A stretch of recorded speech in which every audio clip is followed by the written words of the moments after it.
You know, when you're facing a challenge that feels absolutely impossible, what if the key wasn't just a single act, but a relentless one? In this explainer, we're diving into this really powerful ancient idea of persistent prayer.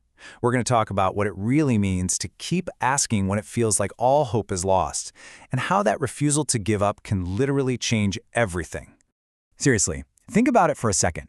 When you're backed into a corner up against a wall with something that feels completely overwhelming, what is your first instinct? We have all been there. Today, we're going to explore one very specific and very old response to that exact feeling. So, to really get a handle on this idea, we've got to travel back in time to a moment of just incredible crisis. We're going to look at a queen who was faced with a threat that put not just her own life, but the fate of her entire people right on the line. Her name was Esther.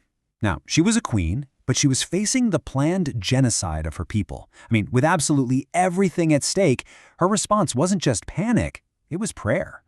But this wasn't some desperate long shot.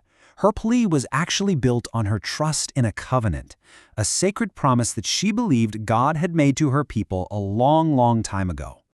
Now, Esther's story, praying from a place of trust, even when she was in mortal danger, well, that's not just a one-off event.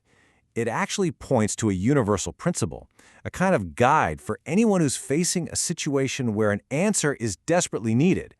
And here it is. This is the core of that guide, a super direct and memorable instruction. But notice, it's not passive. This isn't about making one little request and then just sitting back and hoping for the best. No way. It's an encouragement to be active, to be persistent, and it's broken down into 3 distinct actions: ask, seek, and knock. And listen, this isn't just repetition, it's an escalation. Ask is where you start. You make the direct request. Seek, that's the next level up. You're actively searching for a way forward. And then knock, well, that's the final stage. It's a determined pursuit, a refusal to give up until a door opens. It's a whole process. Okay, but here's the crucial point, right?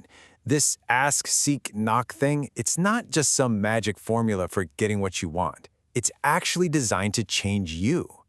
It's all about making that journey from praying out of fear to praying with this profound faith.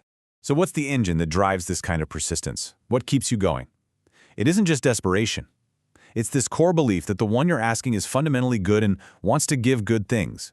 And believing that, well, it changes everything about how you ask. So this really breaks down the 2 mindsets. You can start where Esther did, right, with a prayer that's driven by fear and peril.